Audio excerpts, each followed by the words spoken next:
E allora si è voltato improvvisamente alla gente che era lì e ha detto: la gente che cosa dice che io sia?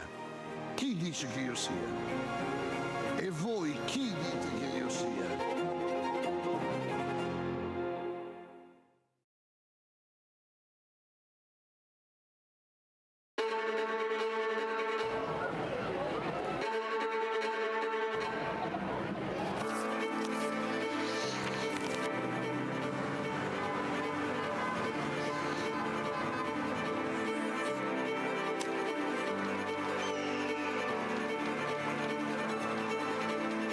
Vi prego, vi imploro, con umiltà e con fiducia, permettete a Cristo di parlare all'uomo.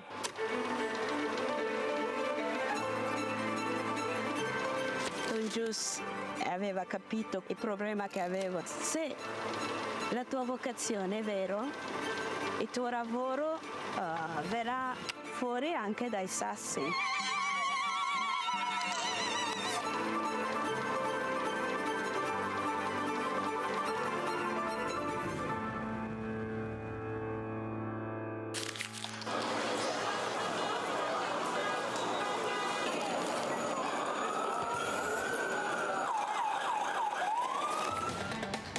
Di comunicare la fede agli altri, ma veramente insieme a loro riscoprire che cos'è la fede, che cos'è la fede per me. Portare Cristo agli altri, comunicarlo agli altri è l'unico modo che abbiamo per conoscerlo veramente.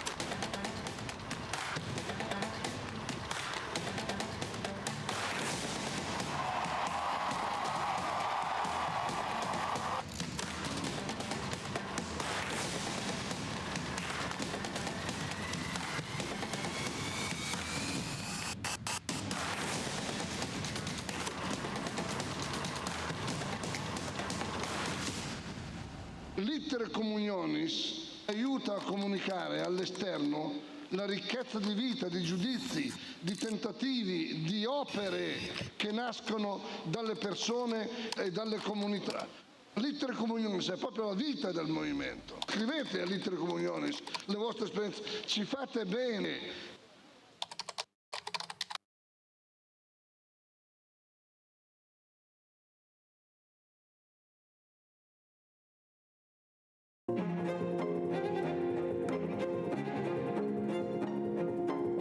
E allora si è voltato improvvisamente alla gente che era lì e ha detto: la gente che cosa dice che io sia?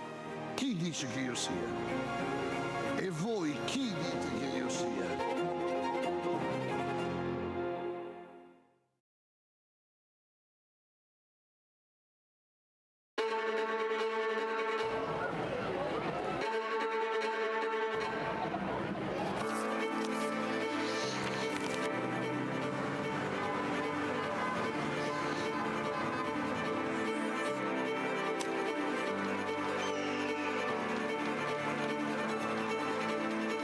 Vi prego, vi imploro, con umiltà e con fiducia, permettete a Cristo di parlare all'uomo.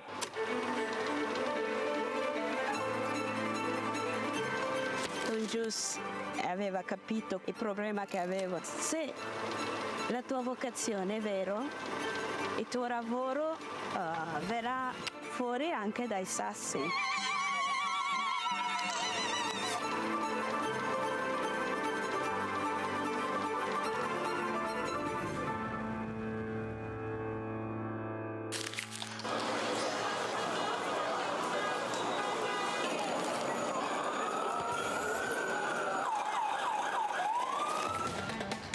Di comunicare la fede agli altri, ma veramente insieme a loro riscoprire che cos'è la fede, che cos'è la fede per me.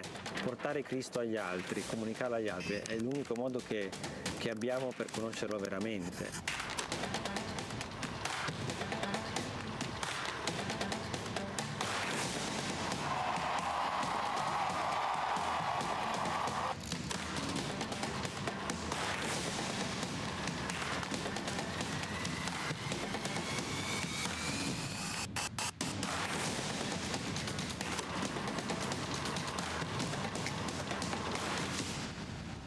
L'Iter Communionis aiuta a comunicare all'esterno la ricchezza di vita, di giudizi, di tentativi, di opere che nascono dalle persone e dalle comunità.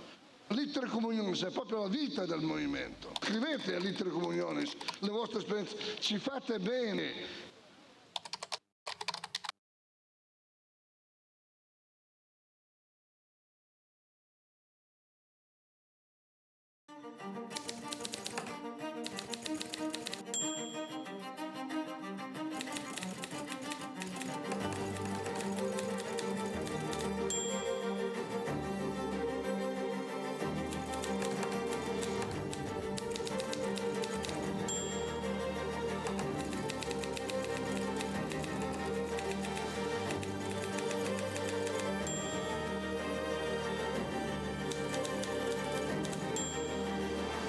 La civiltà dell'amore, fratelli e sorelle, costruite senza stancarvi mai questa civiltà.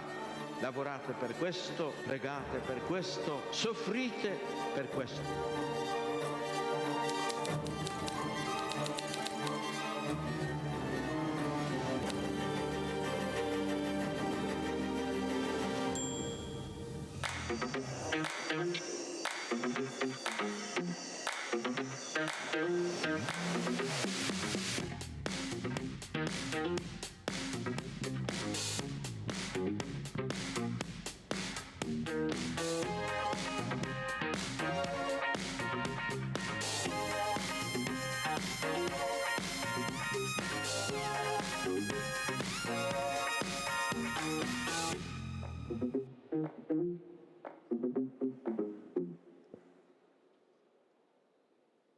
Buonasera a tutti, grazie.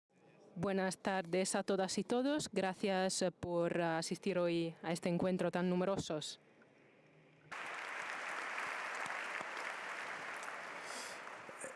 Se vuoi la pace, Si quieres la paz, prepara la paz, escribía el cura Primo Mazzolari. La paz no es algo que se hace tras la guerra, sino un partido que hay que jugar, sobre todo cuando la guerra está en curso. La paz lo aprendimos en estos 2 años y medio terribles, años en los que la lluvia de bombas sobre Ucrania ocurre todos los días. Se prepara también en la guerra, con la presencia física, con un abrazo, con ayuda, con gestos concretos, como por ejemplo la construcción de un refugio de los bombardeos bonito y conectado a Internet, incluso cuando la energía eléctrica no funciona. La paz la preparamos con encuentros de alcaldes italianos y alcaldes ucranianos, rezando para que llegue la paz junto con los representantes de todas las religiones en Lviv y Kiev. Poner fin a la guerra no está en nuestro poder, pero forjar la paz sí podemos hacerlo. Como recuerda la paz en tierra de Papa Juan XXIII, la paz no solo es ausencia de conflicto, sino que consta de 4 pilares: ejercicio de verdad, justicia, libertad, solidaridad.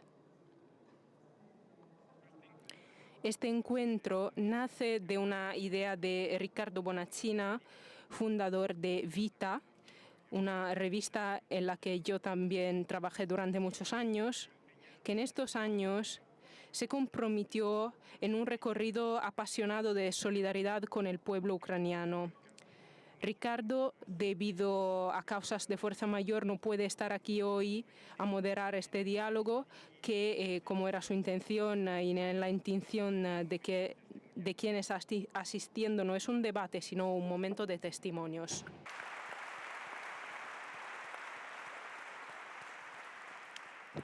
abbiamo con noi Están aquí con nosotros en línea, y muchas gracias por estar aquí, Visvaldas Kulbokas, Su Excelencia Nuncio Apostólico en Kiev,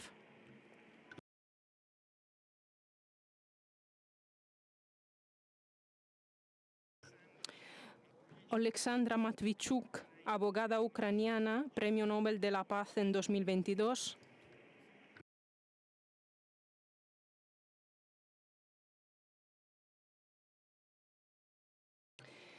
En el escenario, partiendo por mi derecha, Angelo Moretti, portavoz del Movimiento Europeo de Acción No Violenta MEAN.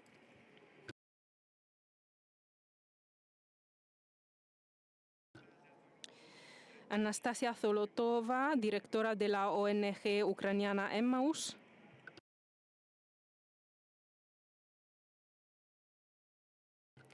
La Lili Parteliani, fundadora de la misma ONG.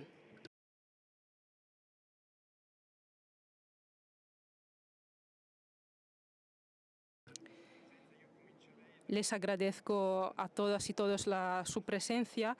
Empezaría por la primera pregunta a Alexandra Matvichuk, premio Nobel, abogada ucraniana, líder del Centro por las Libertades Civiles, organización que se encuentra en Kiev y que fue galardonada en 2022 con el Nobel de la Paz, junto con Alexei Belyatsky y la organización rusa Memorial.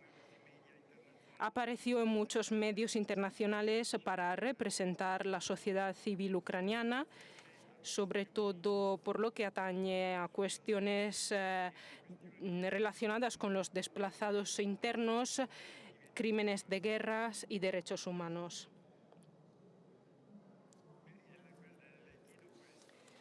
La pregunta es la siguiente. Verdad, justicia, libertad, solidaridad son pilares del camino de la paz. Son principios que el Centro por las Libertades Civiles y usted misma han intentado realizar, reuniendo testimonios, fomentando libertad y justicia y solidaridad también. Desde este punto de vista, ante una Europa confundida, ¿no cree que precisamente el futuro de Europa pase por Kiev, por su deseo de Europa y de libertad? Le dejo la palabra.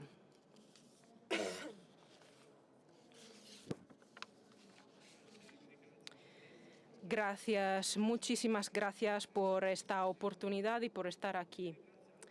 Muchas gracias también por la pregunta, porque no hablamos tan solo de un conflicto entre dos países, es un conflicto entre dos sistemas, el totalitarismo y la democracia.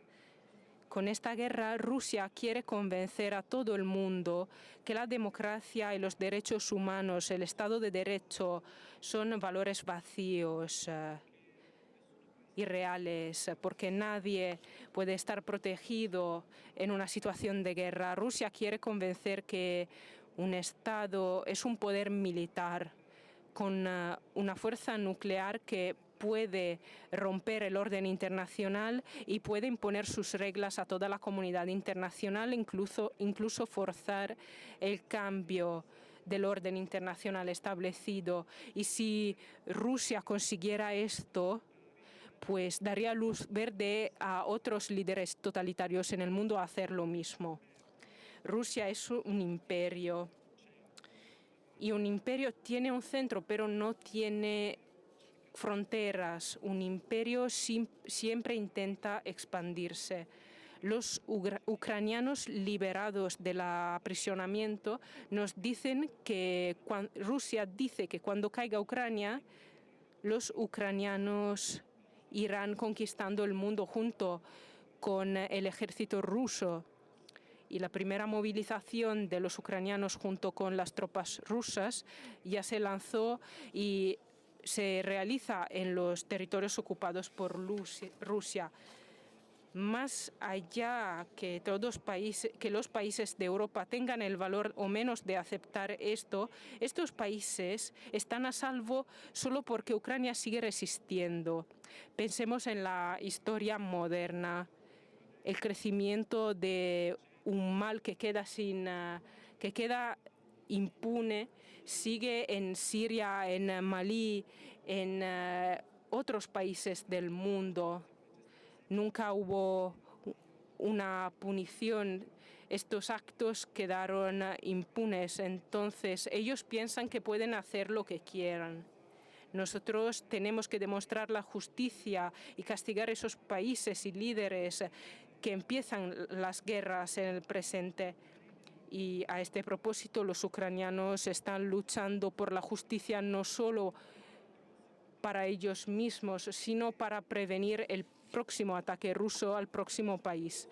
Yo trabajo con personas que se han visto afectadas directamente por el conflicto y sé que esas personas quieren la paz más que nadie. Sin embargo, no se puede llegar a la paz cuando un país deja de luchar. Esa se llama ocupación, no es paz. Y la ocupación es como la guerra, pero bajo otra forma. La ocupación no reduce el sufrimiento humano, sino que la hace invisible. Hablé con sobrevivientes de expresos de Rusia y ellos me contaron de violaciones,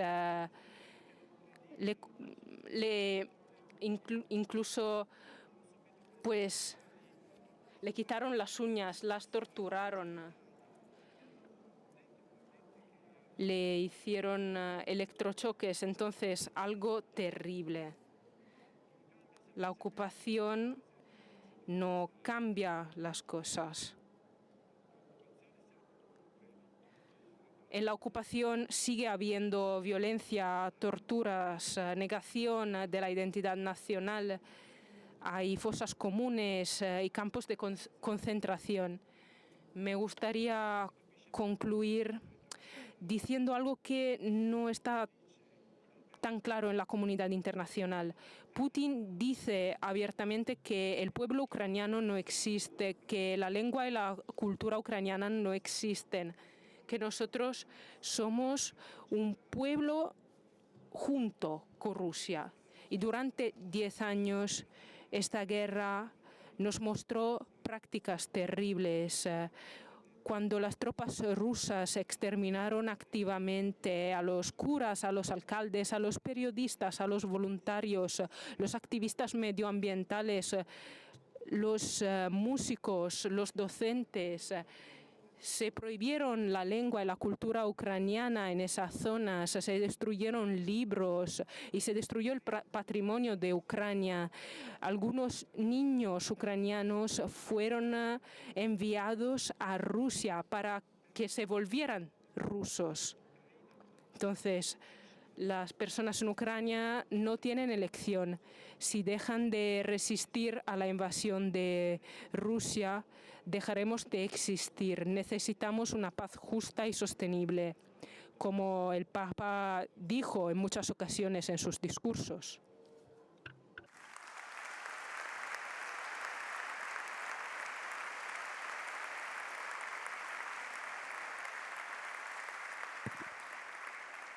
Grazie.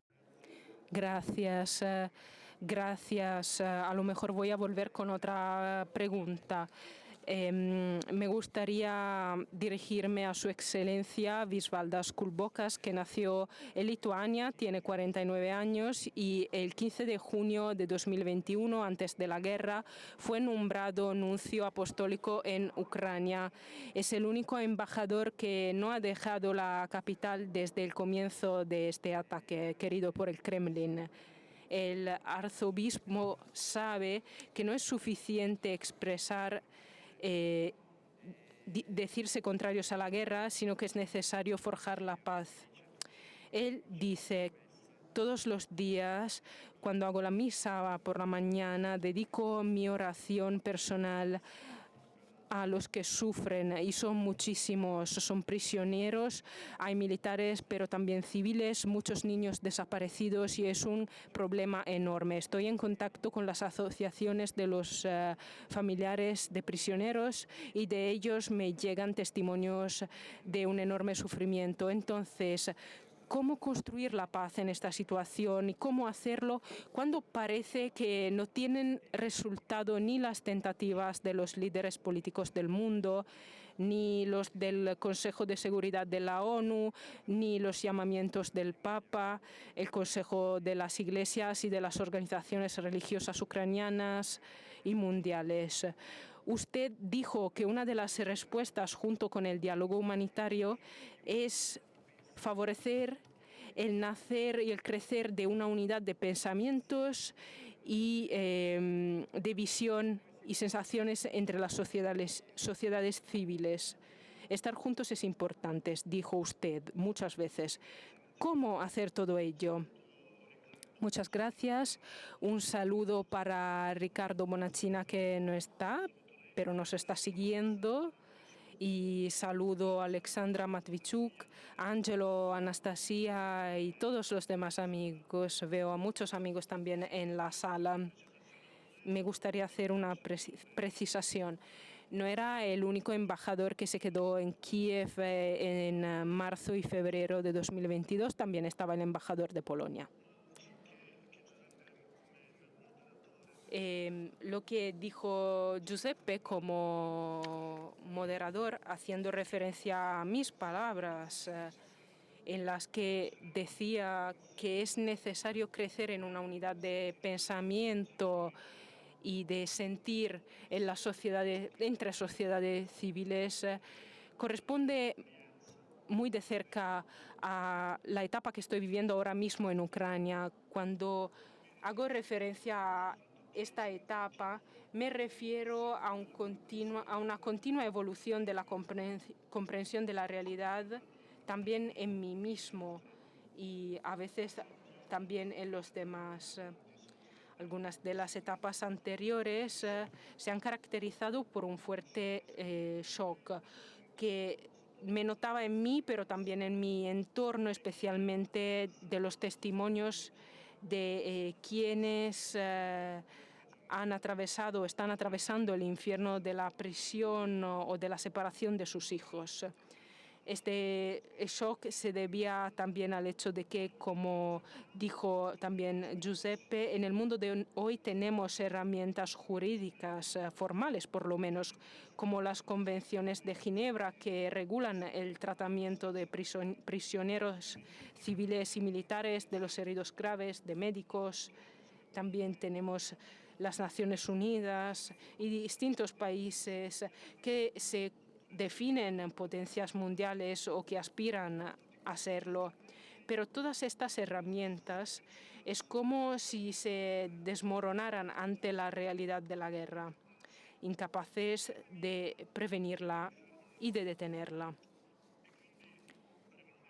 Entonces, queda la cuestión abierta: ¿qué hacer entonces ante la guerra y cómo reconstruir la paz? Como subraya el Papa Francisco, las armas no pueden ser nunca una solución a la guerra.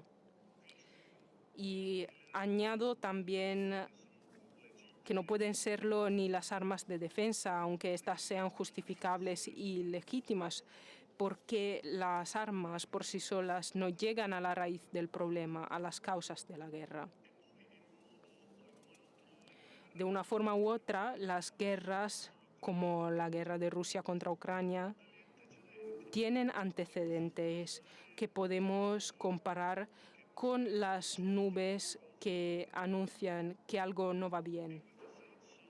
En este sentido, una de las lecciones que creo que he aprendido, al menos en parte en estos últimos 2 años y medio, es que yo también había subestimado el desarrollo de ciertos procesos. Pensaba ingenuamente que es suficiente tenerlos en cuenta, destacarlos, compartirlos con los superiores en la Santa Sede, los compañeros de trabajo, los amigos, y hablar de ellos en público. Sin embargo, la vida enseña que ante desafíos enormes, tragedias, también los esfuerzos tienen que ser igualmente enormes, no son suficientes esfuerzos ordinarios.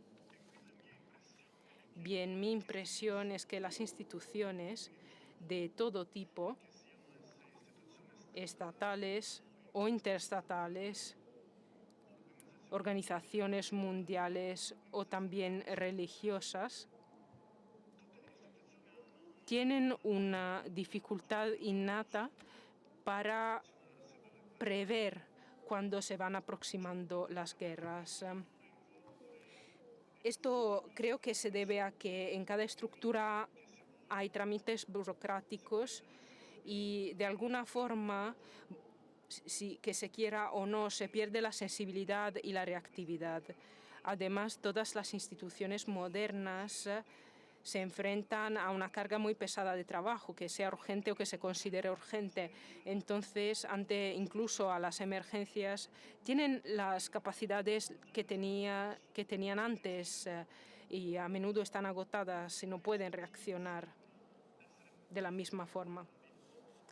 En cambio, me parece que las que más son capaces de percibir las emergencias y reaccionar adecuadamente son las personas más que las instituciones, aunque también las instituciones pueden ser reactivas. Esto ocurre solo si dentro de las instituciones se valorizan a las personas que forman parte de esas instituciones y que ellas no queden atrapadas en trámites y reglas. Precisamente porque las guerras, desafortunadamente, no siguen ninguna regla y evolucionan de forma muy rápida, ya por esto las instituciones rígidamente reglamentadas por dentro se vuelven inermes en gran parte frente a la tragedia. Esta mañana tuve una conversación con una señora católica, y subrayo que es una señora, que ha logrado llevar a Ucrania ayuda humanitaria por un monto de aproximadamente $60 millones. Claro, tiene muchos amigos en distintos países y en Ucrania también. Hoy estuvo presente también con otras personas, pero de hecho ella hace todo prácticamente sola. Podría hablarles también de otro señor que no se identifica con ninguna iglesia, pero es muy creyente a nivel personal, y él siempre me dice que solo conoce algunas oraciones y las dice de memoria, y me contaba cómo ha conseguido evacuar a más de 280 personas solos de la línea del frente. Podría hablarles de la parroquia protestante que evacuó a 8.000 personas en Mariupol en el marzo de 2022, cuando esa ciudad ya estaba más allá de la línea del frente. Entonces, todos estos hechos atestiguan que la humanidad, incluso cada uno de nosotros, tienen un potencial altísimo para reaccionar ante cualquier emergencia. Pienso que esto también se aplica a la prevención de la guerra en general. Y esto, sobre todo, está la razón por la que yo confío en la sociedad civil, en el sentido de personas o grupos de personas que se toman de cerca en serio los desafíos, se reflexionan juntos y buscan posibilidades de enfrentarlos. En este sentido, la sociedad civil, desde el principio, me parece que tiene más posibilidades para ser más enérgica, dinámica, concreta e incisiva. Tomemos un ejemplo concreto, bastante difícil: el mundo de los medios de comunicación. Los canales de la comunicación están atascados con noticias y muchos debates superficiales, así como con propaganda. Pero mi impresión es que cuando hay alguna persona o un grupo de personas que presenta una reflexión o una propuesta bien preparada y seria, esta noticia abre camino, digamos, se saca adelante, aunque haya este atasco tan grande de información en el mundo moderno. Las propuestas bien preparadas hacen proselitismos en el sentido más positivo de la palabra. Ciertamente, para ser más precisos y efectivos en la elaboración de estas ideas, debemos estar juntos, de hacer red, amigos para la humanidad. Y la amistad se hace escuchándonos el uno al otro, no por deber, sino porque es un impulso del corazón. De este modo se evita una gran parte de prejuicios, de superficialidad y de sordera. Por lo menos mi experiencia personal así lo demuestra. En estos últimos años han venido a Ucrania distintas autoridades, delegaciones y grupos de personas. Entre ellos mencionaría de manera particular las iniciativas promovidas por el MEAN, Movimiento Europeo de Acción No Violenta, al que se sumaron también la Asociación Cáritas y otros grupos. Cuando ponemos el corazón y la atención en un asunto, se pueden lograr grandes cosas. A menudo yo insisto con mis interlocutores que como creyente y obispo, una herramienta esencial para acabar con la guerra es la oración. Cuando hablo del fin de la guerra, no hago referencia a la posible ocupación de Ucrania, que significaría la interrupción del uso activo de armas durante un tiempo, pero no significaría la paz, como ya subrayó Alexandra. Me refiero a la paz verdadera, esa que pueda sentar las bases para una paz duradera y verdadera. Y aquí la cuestión es, ¿quién puede entender realmente cómo debe ser esta verdadera paz? Según yo, solo hay una respuesta: Dios y aquellos hombres y mujeres que escuchan y entienden lo profundo que es el ser humano y entienden que el hombre está creado a imagen de Dios.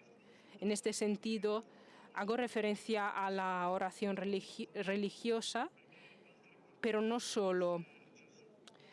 Podemos acordarnos de lo que dice Jesús: bienaventurados los pacificadores, porque serán llamados hijos de Dios. Entonces, quien opera por la paz ya es hijo de Dios. En este sentido, la oración y su acción son imprevisibles y también sin límites, porque están muy atentas a la realidad de las cosas. Y aquí voy a concluir. Estaba reflexionando sobre un pasaje en el Evangelio en el que los recaudadores de impuestos preguntaron al apóstol Pedro si Jesús pagaba el impuesto del templo. Jesús explicó a Pedro que no estaba obligado a pagar esa tasa, porque es hijo de Dios precisamente. Pero dijo Jesús a Pedro, para que no se escandalicen, ve al mar, echa el anzuelo y el primer pez que saques, tómalo, y al abrirle la boca hallarás un estatero. Tómalo y dáselo a ellos por mí y por ti.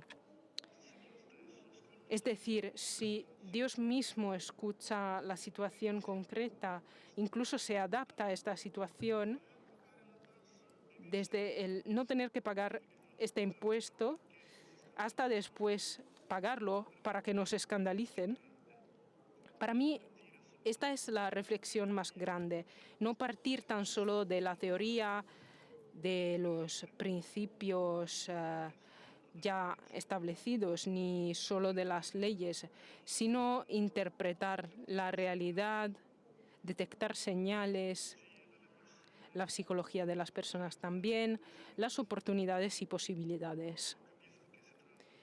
Es un gran desafío, pero tengo confianza en la humanidad y en la fuerza de la amistad. Y hoy veo precisamente a muchos amigos hoy aquí. Y también creo en la capacidad de los amigos para afrontar dicho desafío. Y comparto esta confianza y convicción con ustedes. Gracias.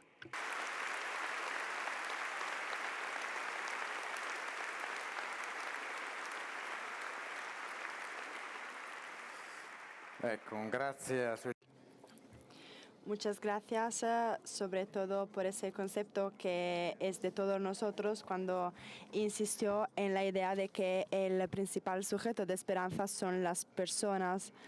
las personas o los grupos de personas. Aquí también estamos contando experiencias de grupos de personas. Me gustaría hacer otra pregunta al Premio Nobel.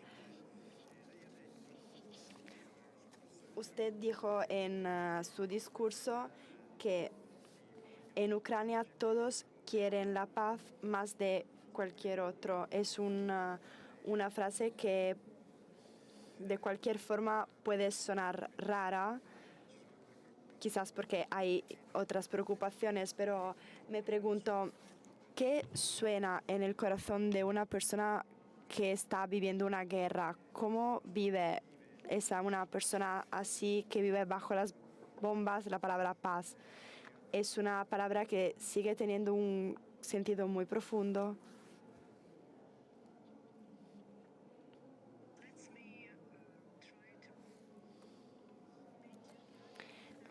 Intentaré explicar todo en una dimensión humana.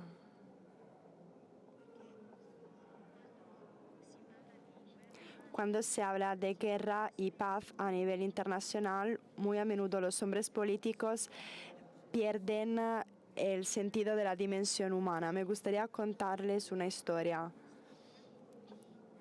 Se trata una historia de Bakonga, que es un autor de historias para niños. Esta persona desapareció después de la ocupación rusa de su región y él escribió historias muy bonitas para todos los niños ucranianos. Muchas personas crecieron leyendo sus historias. Su familia esperó hasta lo último que él sobrevivió y como él, como su familia, todos los civiles ucranianos, pero desafortunadamente muchos desaparecieron, fueron presos de los rusos, pero luego cuando esa zona se liberó encontramos unas fosas comunes y en esas fosas, en una de esas, con el número 319 hemos encontrado el cadáver de este autor de libros para niños. Y ahora me podríais preguntar por qué los rusos mataron, asesinaron a un autor de libros para niños. Yo me trato crímenes de guerra, sobre todo los crímenes de guerra perpetrados por los rusos en territorio ocupado 10 años. ¿Por qué lo hacen? Porque pueden. Debemos definir juntos ese concepto de paz y paz sostenible, que significa libertad, significa la ausencia de violencia. Tener una perspectiva de futuro a largo plazo, algo que las personas ahora en los territorios ocupados no tienen. En esos territorios las personas viven en el terror, no saben cómo defender sus derechos, sus libertades e incluso sus propiedades, sus vidas. Necesitamos paz, no de ocupación. Rusia, tras ocupar Donbass y Crimea hace 10 años, no paró. Es necesario que Ucrania pueda seguir defendiéndose, porque si no, Rusia no va a parar. Quien dice que Ucrania tiene que parar, que defenderse, bueno, dice algo inmoral. Nosotros no podemos dejar a las personas torturados bajo la ocupación rusa. Es nuestra población, nuestro pueblo, son nuestros amigos, son nuestros compañeros, nuestros amigos, nuestros parientes, son seres humanos. Seres humanos vivos. Pero no quiero concluir de forma pesimista, es por eso por lo que me gustaría terminar con algo que quería compartir con ustedes. Yo espero que nadie viva lo que mi país está viviendo ahora, porque la guerra es algo horrible, es lo más horrible que pueda padecer un ser humano, pero en esos tiempos trágicos y dramáticos nos dan la oportunidad de intentar escoger lo mejor dentro de nosotros, de luchar por la libertad y ayudarnos los unos con los otros, porque solo de esa forma, cuando expresamos solidaridad, solo cuando las personas ucranianas arriesgan sus vidas por alguien incluso que nunca han conocido, solo en esos momentos podemos entender lo que significa ser humanos, y esa guerra, ese horror nos recuerda lo que significa ser humanos.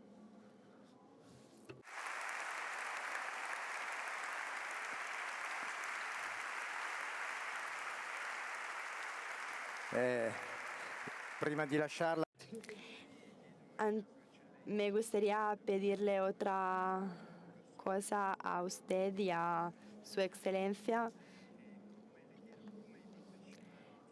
Le pregunto cómo los participantes en el meeting que escucharon vuestras testimoniancias pueden ayudar la causa de la paz.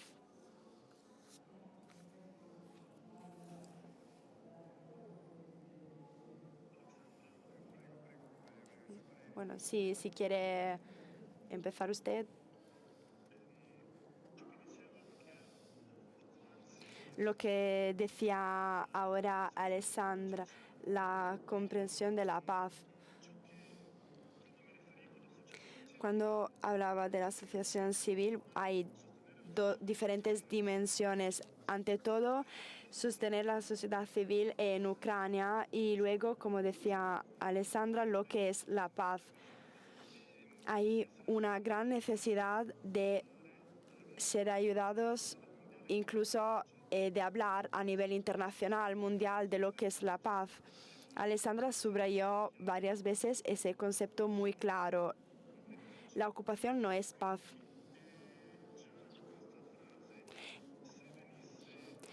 Si esa frase se difundiera entre los amigos, por ejemplo, es una frase muy sencilla, eso ya sería una gran ayuda. Una red de amistades que difunde un concepto muy sencillo y muy claro. Lo que yo espero es que esa red de amigos difunda esa comprensión básica. Y esa red que está hoy aquí, yo sé que vino aquí con el corazón, es muy capaz de hacerlo. Porque vosotros estáis buscando las maneras para ayudar a Ucrania. Muchas gracias.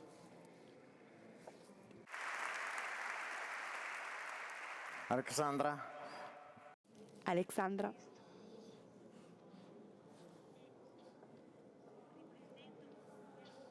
Retomando lo que acabo de escuchar, yo estoy de acuerdo con lo que dijo él. Yo soy una abogada y trato los derechos humanos a nivel internacional, pero cuando no hay herramientas jurídicas que utilizar para acabar con esas atrocidades, tenemos las manos atadas, pero sé que en ese caso nos podemos basar en las personas, porque las personas pueden tener un impacto muy enorme y necesitamos a vosotros, a vuestras palabras en favor de la libertad y de la justicia. Estamos luchando por algo que no conoce fronteras, que es la libertad. Hay incluso otra cosa que no tiene fronteras, que es la solidaridad. Y tiene que ser proactiva.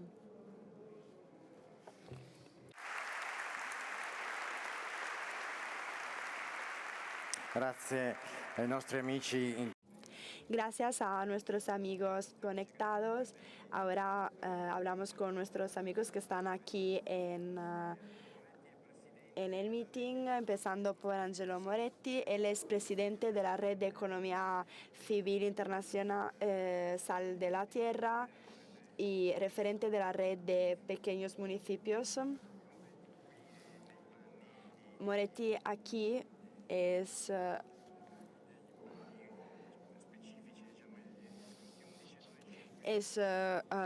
aquí para hablar de que los 11 y 12 de julio pasados el MEAN, que el movimiento del que ya hemos hablado al principio del encuentro, del que es animador, junto con Marianella Sclavi, Ricardo Bonaccina y Marco Bentivoglio, y del que es también portavoz, volvió por la 11ª vez en Ucrania para rezar y para reflexionar sobre los pasos necesarios para que la guerra acabe. ¿Nos puede dar el sentido de vuestro compromiso de pacificadores, pacifistas concretos, hacedores de paz, como le gustaba decir a Alex Langer, o para decirlo con el Evangelio, de operadores de paz, un compromiso empezado en el abril de 2022? ¿Cuál fue, por ejemplo, el resultado de vuestra última misión del 11 y 12 de julio? Gracias, Giuseppe. Buenas tardes a todos y todas. Gracias de verdad por ese momento de reflexión sobre lo que está pasando en Ucrania y lo que podemos hacer nosotros en esa condición muy difícil de tener una guerra muy cerca de nosotros. Cuando fui a Kiev el 11 y 12 de julio, podemos decir que fue un fracaso clamoroso, y quiero deciros por qué es un fracaso y qué podría funcionar no obstante todo y por qué seguimos yendo a Ucrania.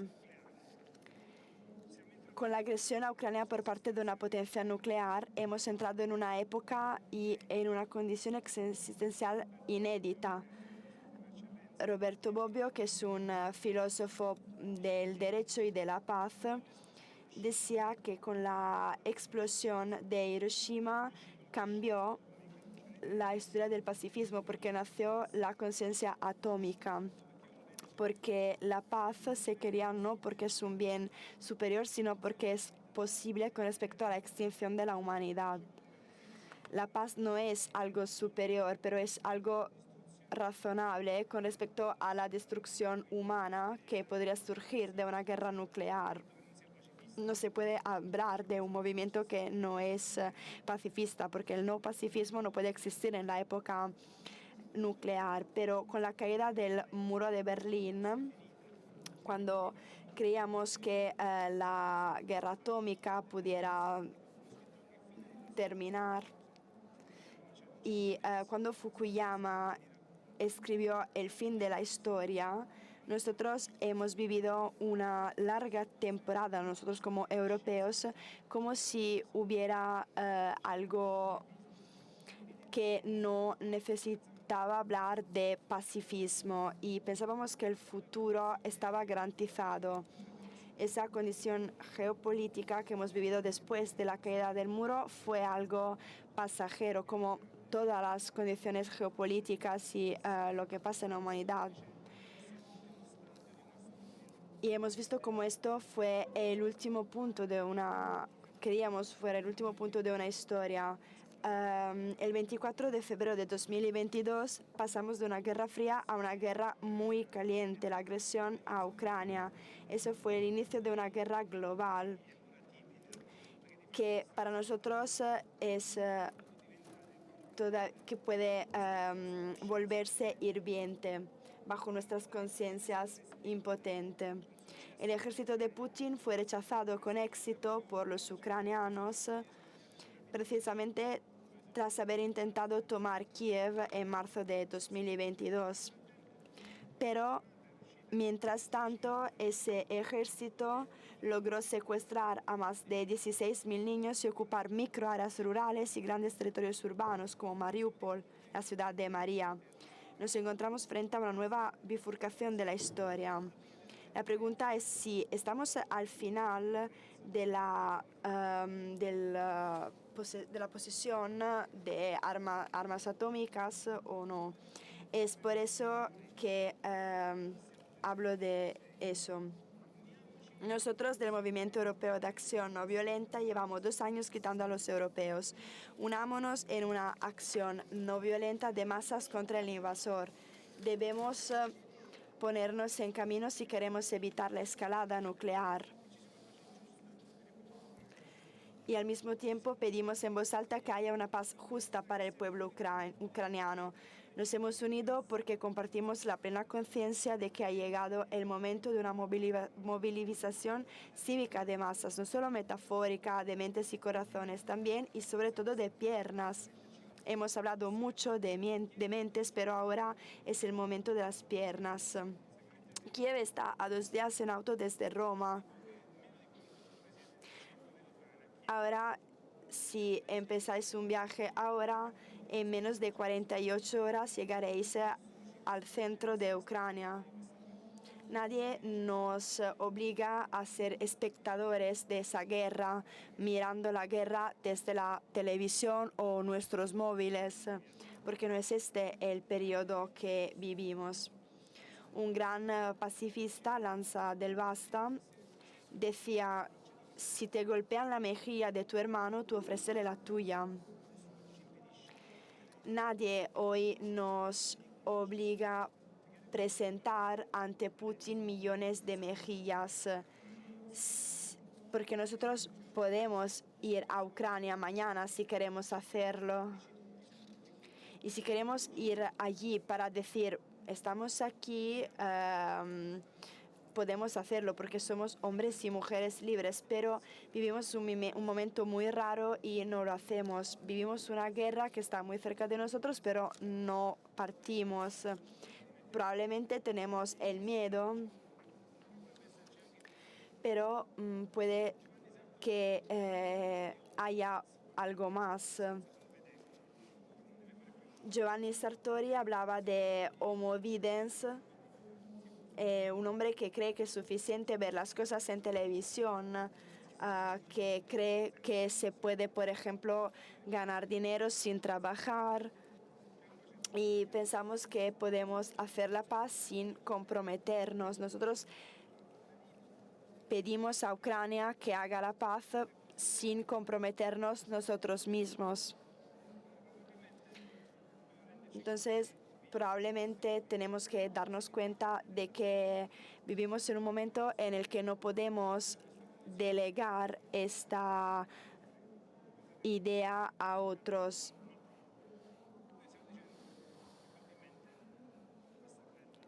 Nosotros probablemente esa guerra nos dice que le toca a nosotros como europeos, no solo a los ucranianos. Nos hemos unido desde la Acción Católica hasta el MASHI, desde la ANCI hasta la Red Sal de la Tierra, de las redes de la Caridad da Vita, Base Italia, el Movimiento del Voluntariado Italiano, y hemos partido hacia Ucrania 11 veces, hombres y mujeres comunes, expertos internacionales en conflictos y personas como Marinella Sclavi, menos expertos como yo, pacifistas, ambientalistas, católicos, laicos, y hemos comenzado un camino para hacer nuestra pequeña parte en esa historia al servicio de la paz, para escuchar a nuestros hermanos y hermanas ucranianos, no aquí a salvo en Italia, sino allí, en Ucrania, en Lviv, en Kiev, en Mykolaiv, en Brovary, en Orodnia, a 30 kilómetros del frente, para decirles nuestro aquí estamos. Hemos compartido el miedo, los refugios antiaéreos, la ansiedad, la falta de respuestas adecuadas a la violencia sufrida, la falta de agua y luz, el frío, el calor infernal, sin refrigeración de aire acondicionado. Y nos hemos dado cuenta de que parecíamos inútiles, pero en realidad los ucranianos les gustaba que nosotros estuviéramos allí. Nikolai, el alcalde de Orodnia, que es el último país del norte de Ucrania, cuando nos vio llegar se conmovió, se emocionó. Me dijo, hacía 2 años que no veía a ningún civil extranjero. En Orodnia es un país de 11.000 ucranianos y ellos se liberaron solos. El alcalde Nicolai y toda la comunidad de Rodnia organizó demostraciones pacíficas contra la oposición y ellos lograron rodear los militares rusos en marzo de 2022 y los rusos se fueron, abandonaron esta ciudad. Pero nadie va a Orodnia, está aislada y él dijo que estaba muy emocionado de que alguien seguía pensando en él. En su libro habló mucho de eso, pero nosotros hablamos muy poco de eso. Los ucranianos hicieron algo extraordinario en su resistencia. En nuestros viajes escuchamos mucho, hablamos mucho, por ejemplo, con los líderes religiosos, con los alcaldes, con los jóvenes, con objetores de conciencia. Hemos hablado con todos y juntos hemos entendido qué podríamos hacer. Hemos reflexionado con nuestros interlocutores sobre el impulso a la venganza que ser víctimas de agresiones y violencias despierta en nosotros. Hemos estudiado juntos sociedad civil ucraniana y europea, lecciones provenientes de la cultura africana del Ubuntu. Hemos escrito documentos compartidos sobre la posibilidad de desmentir al enemigo, de descolocarlo, demostrando con el propio ejemplo que a pesar de todo, el camino de la humanidad, la compasión, la solidaridad, el respeto es un camino transitable. Hemos convenido que reaccionar a la violencia del despotismo con más democracia es un arma fundamental para la victoria final. Mientras los ejércitos se disputan la guerra, tratando de prevalecer o no sucumbir, nosotros ya podemos construir la Europa que vendrá mañana. Y hemos dicho juntos, si en Roma en 1957, en la Roma destruida y herida, se firmaron los primeros tratados para el nacimiento de la Comunidad Europea, en Kiev debemos hacer nacer la defensa común europea, de lo que habló de Gasperi y la instrucción deseada de Mentotene por Spinelli. En ese momento de Kiev no puede nacer una defensa hecha solo por ejército, sino también tienes que nacer las instituciones de cuerpos de paz. Lo que Alex Langer dijo que son la novedad absoluta de lo que Europa puede ser en la pacificación del mundo, la capacidad de intervención antes, durante y después con los cuerpos de paz, que tienen como objetivo la manutención de la paz. Si hoy en Donbass llegara paz, no sería tan sencillo, habría que mantenerla. ¿Y por qué nosotros decimos que esto es un fracaso, pero seguimos yendo a Ucrania? ¿Por qué? Porque para nosotros la paz es como la perla que nosotros tenemos que buscar. Pero tenemos que esforzarnos y eso es fundamental y nosotros queremos seguir haciendo eso y sentimos que incluso si no hemos encontrado lo que de realidad buscábamos, eso no ha sido inútil porque en nuestra presencia física hemos dicho a nuestros hermanos y hermanas ucranianos lo que habríamos querido decirle a distancia. Y no podríamos haberlo hecho si no compartiéramos el dolor, la rabia y la oración. Si un día deberían nacer realmente los cuerpos civiles de paz, no serán el fruto de una bella academia o de un think tank de honestos intelectuales, sino el fruto de un sufrimiento compartido que se ha convertido en un bien superior. Gracias.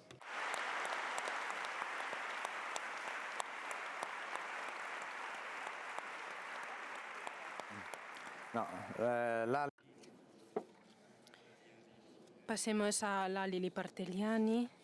es cofundadora de la organización no gubernamental Emmaus, que muchos no reconocen, que se fundó en 2010 con el objetivo de apoyar a jóvenes, mujeres y personas con discapacidad, sobre todo los que salen de centros de asistencia. Te preguntamos y te pedimos que nos cuenten qué ha significado para ti huir de la guerra con 2 hijos, destino compartido con 8.000 ucranianos.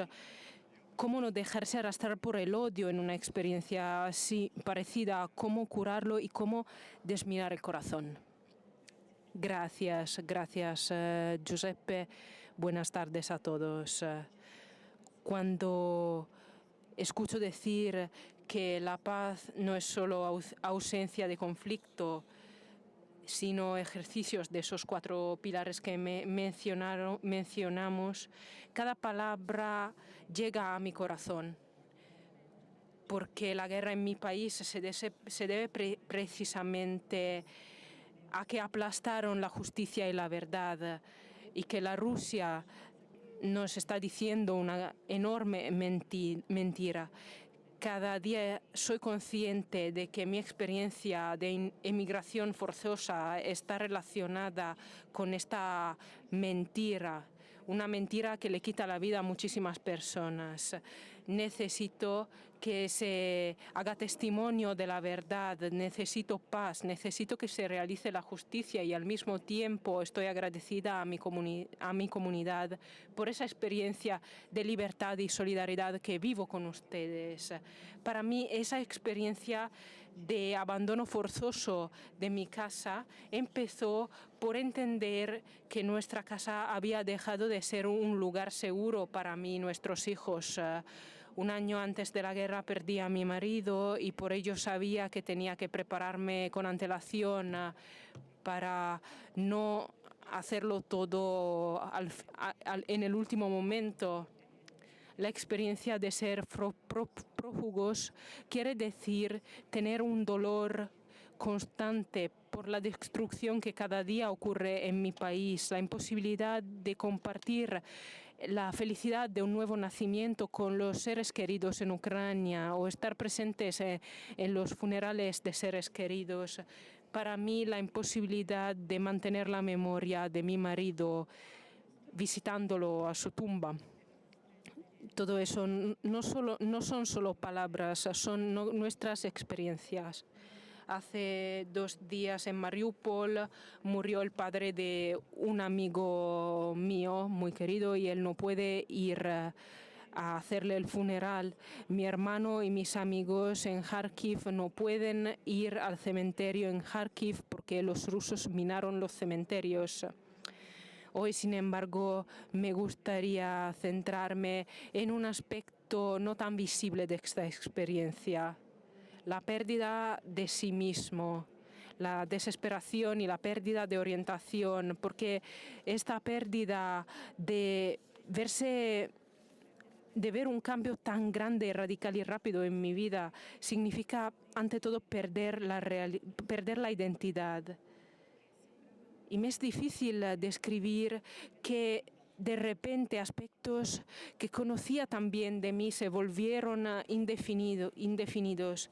Por ejemplo, yo sabía que tenía 41 años y me sentía como si tuviera 92.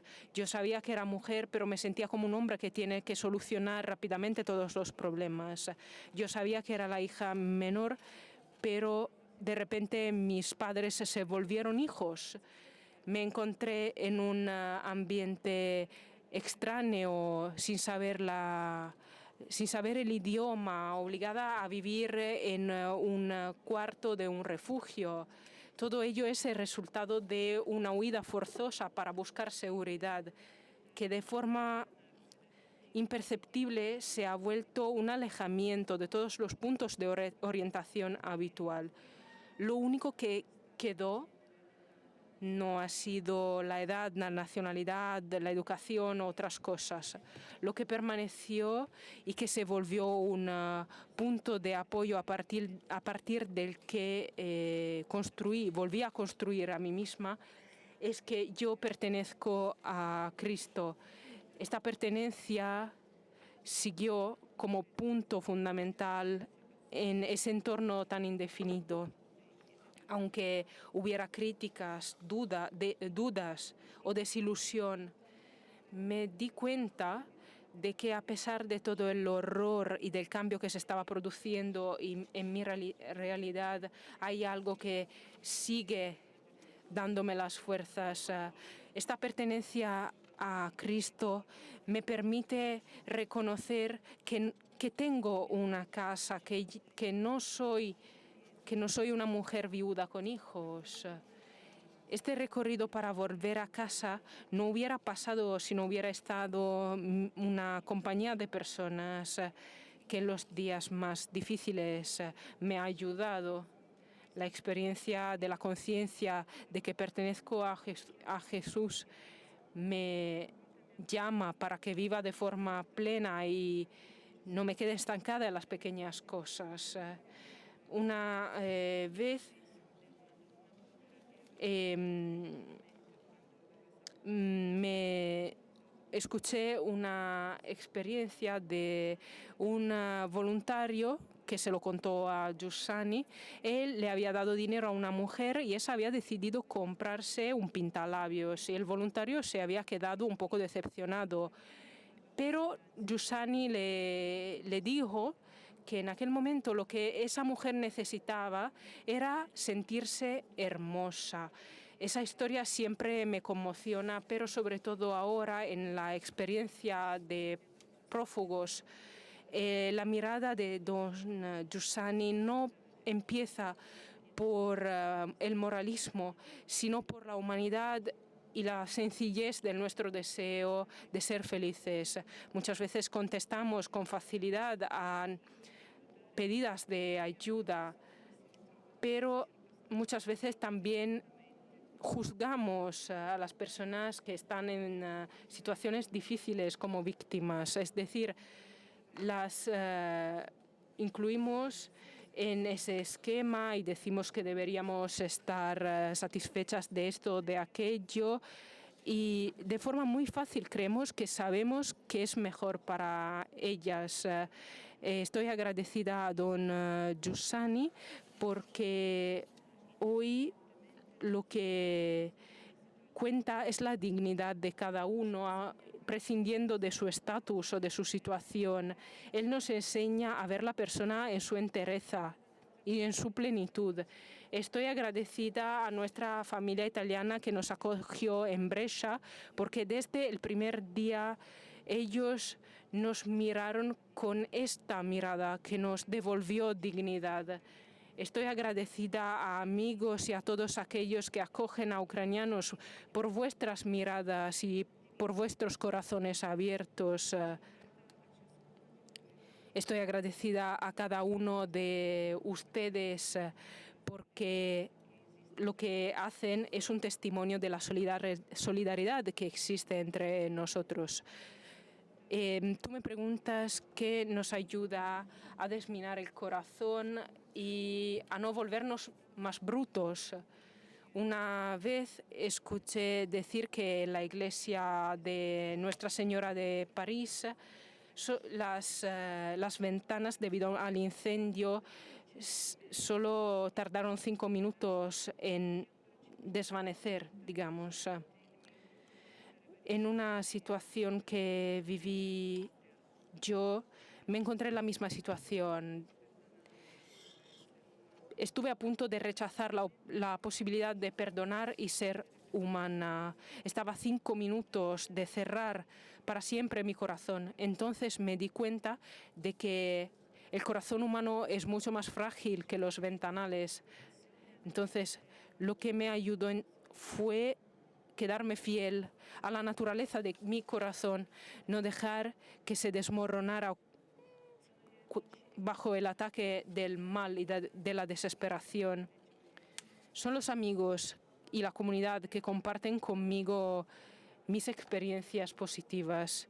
Me perdonaron y me abrazaron más de una vez, incluso cuando yo ni siquiera conseguía perdonarme. Yo puedo intentar seguir la invitación de Jesús a perdonar.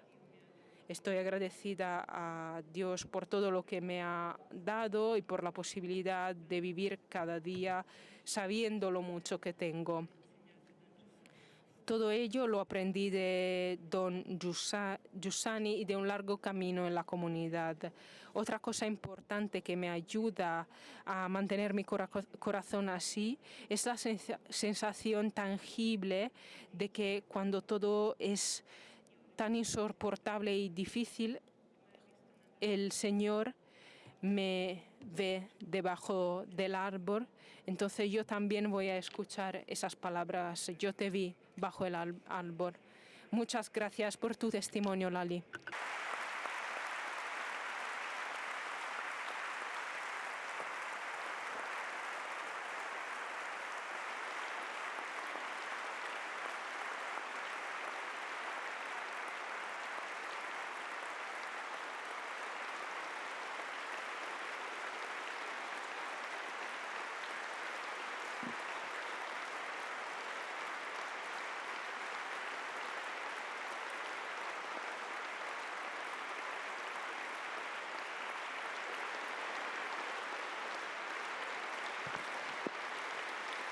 Anastasia, grazie per l'applauso.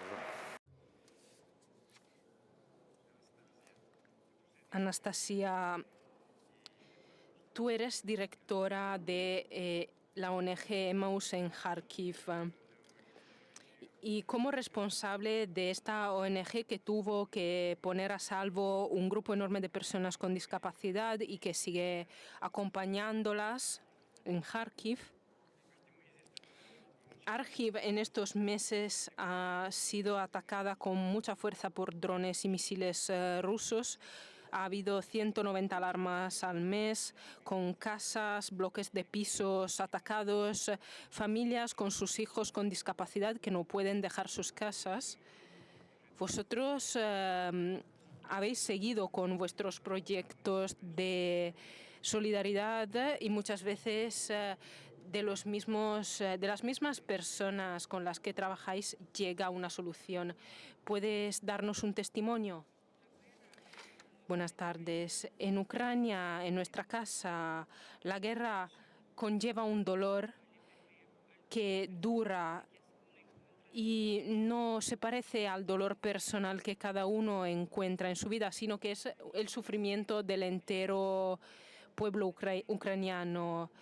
Emmaus nació y sigue creciendo en Kharkiv, una ciudad en primera línea del frente, el 24 de febrero de 2022, cuando Rusia invadió a Ucrania y empezó la guerra de gran escala. Una parte de nosotros ya estaba en Leópoli y una de nuestras chicas, Irka, nos dijo: yo tenía mucho miedo de que vosotros me dijerais que Dios no existe. La guerra es cruel, las personas se vuelven cifras o peor, tras los bombardeos no queda nada de ellas. La guerra nos puede obligar a tener este mismo miedo que tenía Irka, el miedo a que Dios nos ha abandonado. Los chicos y chicas ya han vivido una violencia, siendo huérfanos, siendo despreciados. Incluso algunos estaban convencidos de que estaban destinados a sufrir y que su nacimiento había sido un error. Por ello decidimos ponerlos a salvo de la guerra, porque no queremos que vuelvan a vivir el mismo sufrimiento, la misma violencia. Tras llevarlos a Italia empezamos a acoger a otros ucranianos. Nosotros estábamos agotados, quebrados, pero entendimos que era justo ayudar a otras personas. Irka dijo también: tuvimos que dejarlo todo, y lo único que llevamos de Ucrania es nuestra amistad.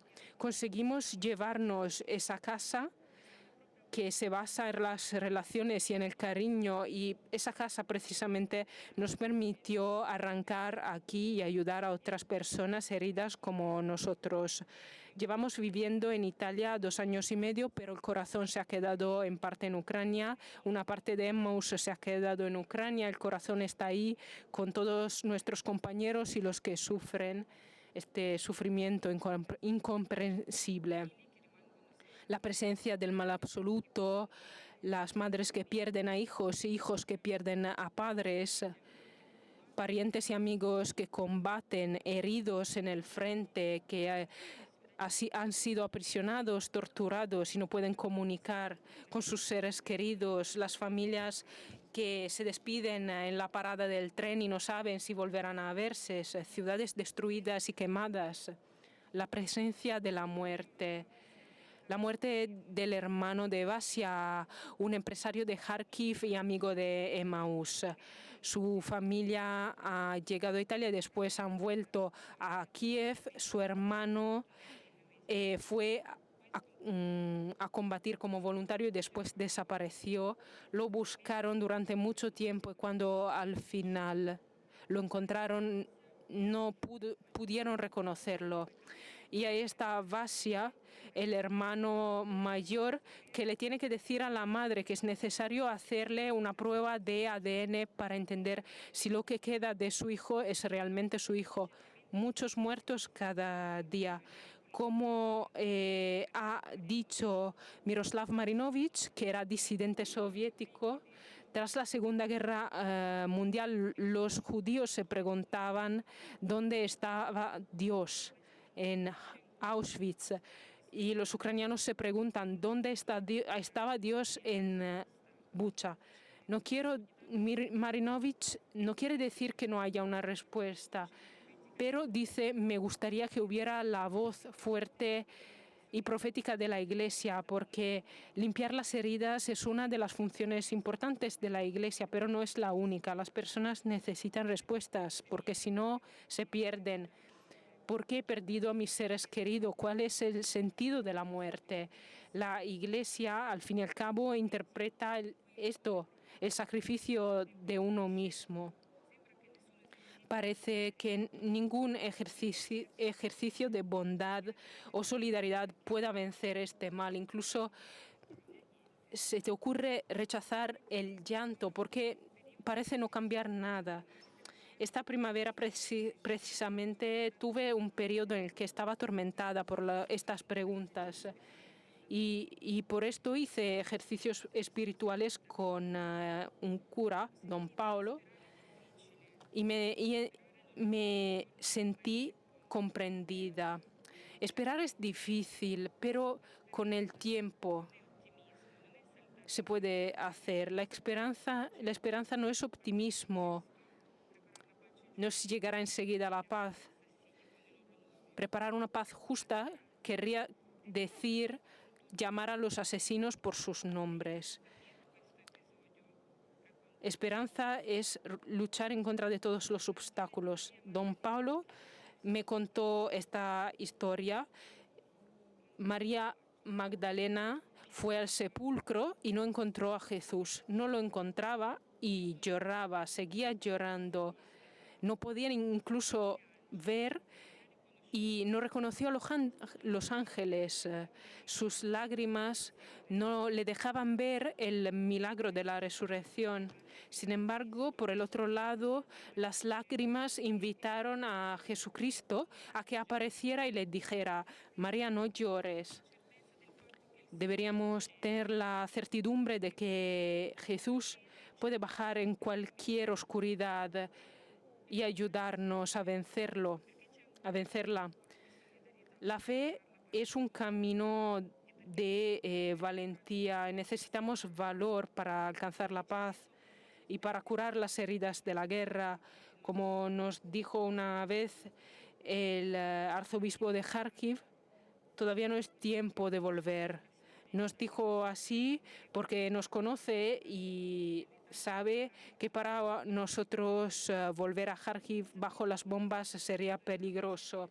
Sabiendo lo que está haciendo Italia, nos dijo, tenéis que seguir ayudando a los ucranianos en el exterior y nosotros tuvimos el valor de hacerlo a pesar de tener que empezar de cero. Gracias a muchísimos amigos y solo gracias a ellos, gracias a vosotros que estáis aquí en la sala. Gracias a vosotros y a muchas personas, los ucranianos están empezando a reconstruir su vida y nosotros hemos encontrado bases sólidas. También nos dijo: preparaos para volver numerosos, volved numerosos porque hay muchísimas heridas, gente que ha perdido el sentido de la vida. Vamos a necesitar energías y personas capaces de ayudarnos a renacer. Entonces, preparémonos a ir numerosos.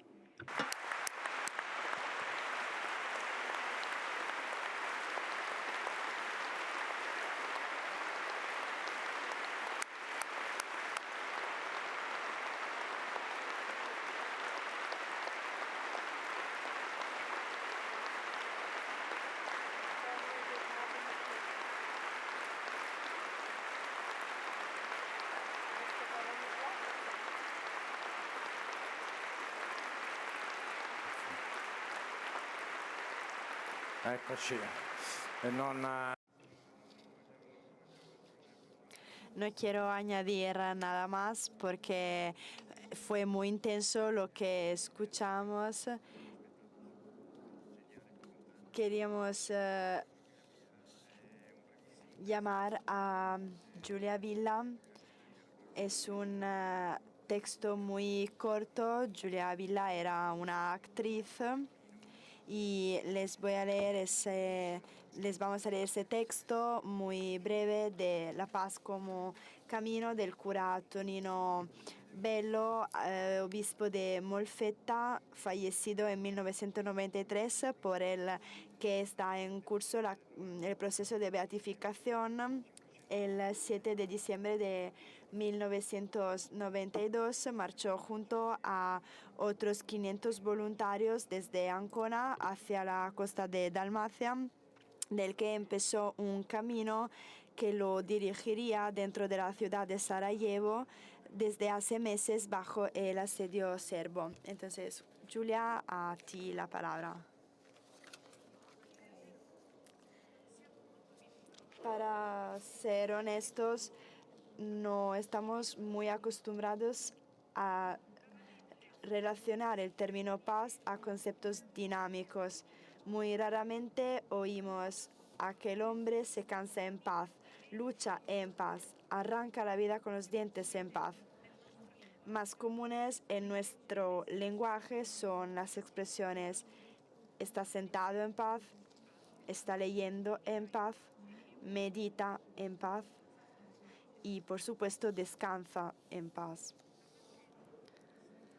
La paz, en resumen, nos recuerda más a la bata de casa que a la mochila del viajero, más al confort del salón que a los peligros del camino, más a la chimenea que al taller bullicioso de problemas, más al silencio del desierto que al tráfico de la metrópoli, más a la penumbra recogida de una iglesia que a una reunión sindical, más al misterio de la noche que a los ruidos del mediodía. Quizás sea necesaria una revolución de mentalidad para entender que la paz no es un dado, sino una conquista. No es un bien de consumo, sino el producto de un compromiso. No es una línea de salida, sino una llegada. La paz requiere lucha, sufrimiento, tenacidad. Exige altos costos de incomprensión y sacrificio. Rechaza la tentación del disfrute. No tolera actitudes sedentarias, no anula la conflictividad, no tiene mucho que ver con la banal vida pacífica. Sí, la paz, antes que un destino, es camino. Y además, camino en su vida. Esto significa que tiene sus tablas de marcha y sus ritmos, sus recorridos preferenciales y sus tiempos técnicos, sus ralentizaciones y sus aceleraciones. quizás también sus paradas. Si es así, se requieren esperas pacientes. Y será bienaventurado porque operador de paz, no quien pretenda encontrarse en la llegada sin haber partido nunca, sino quien parte, con el espejismo de una parada siempre jubilosa, aunque nunca en esa tierra se entiende plenamente alcanzada.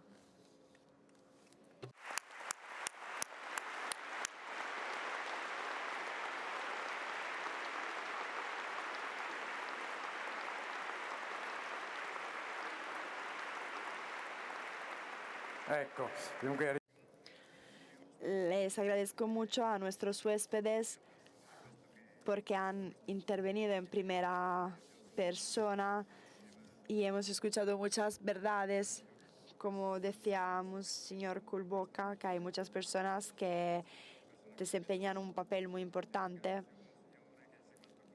Le agradezco mucho al Monseñor que está todavía conectado. Un aplauso.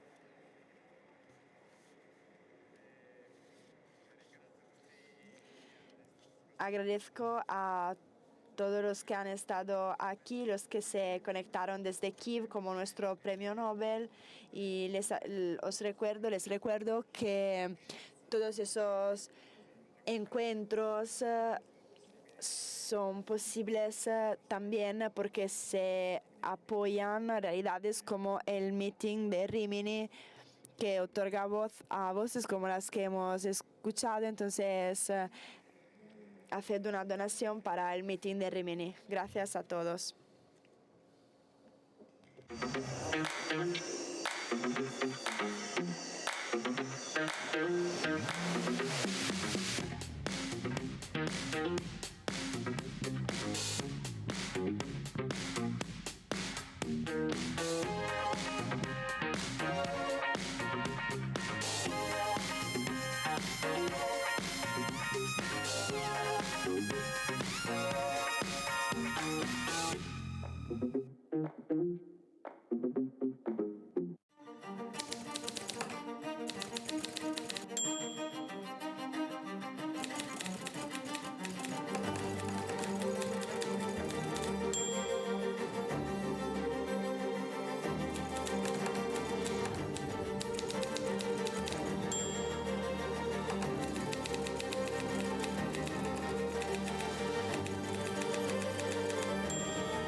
Civiltà dell'amore, fratelli e sorelle, costruite senza stancarvi mai questa civiltà.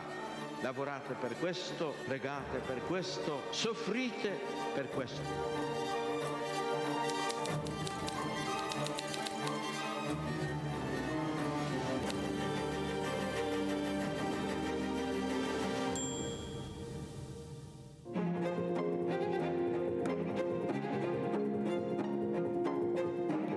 Si è voltato improvvisamente la gente che era lì e ha detto: la gente che cosa dice che io sia? Chi dice che io sia? E voi chi dite che io sia?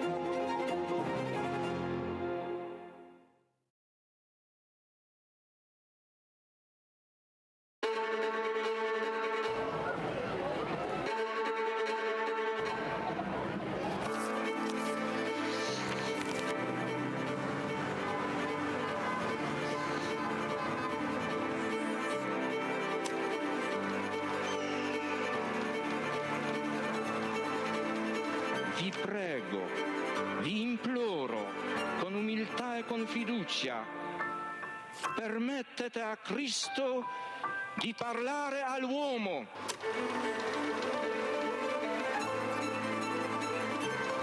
Don Gius aveva capito il problema che avevo. Se la tua vocazione è vero, il tuo lavoro verrà fuori anche dai sassi.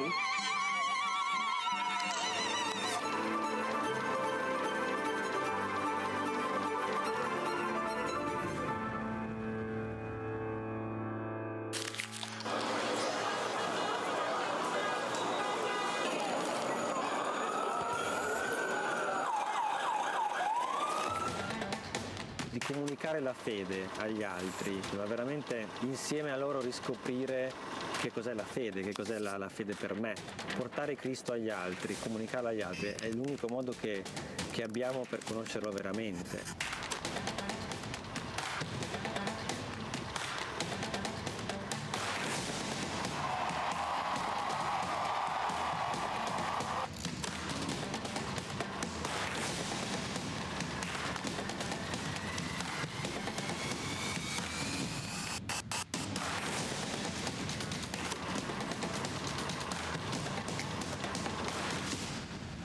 L'iter communionis aiuta a comunicare all'esterno la ricchezza di vita, di giudizi, di tentativi, di opere che nascono dalle persone e dalle comunità.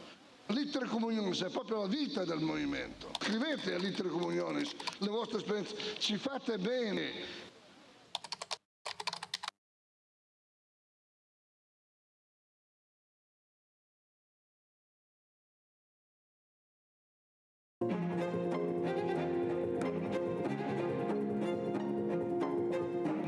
Si è voltato improvvisamente alla gente che era lì e ha detto: la gente che cosa dice che io sia? Chi dice che io sia? E voi chi dite che io sia?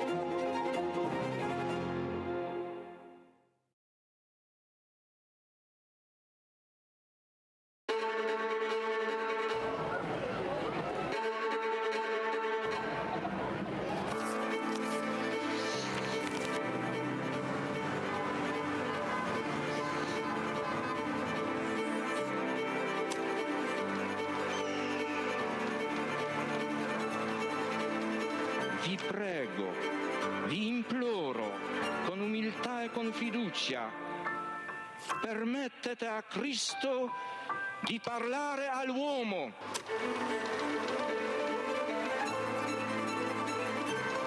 Don Gius aveva capito il problema che avevo. Se la tua vocazione è vero, il tuo lavoro verrà fuori anche dai sassi.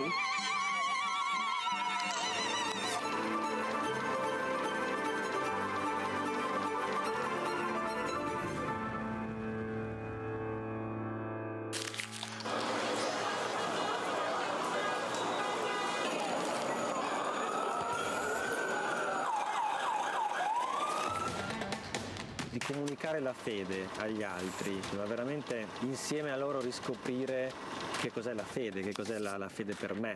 Portare Cristo agli altri, comunicarlo agli altri è l'unico modo che abbiamo per conoscerlo veramente.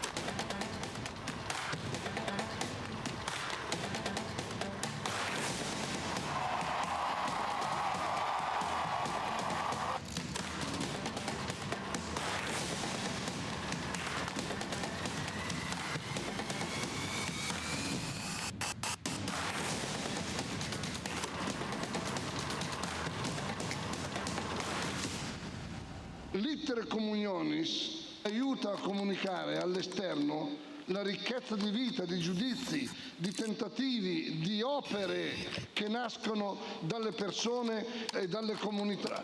L'iter communionis è proprio la vita del movimento. Scrivete all'iter communionis le vostre esperienze, ci fate bene.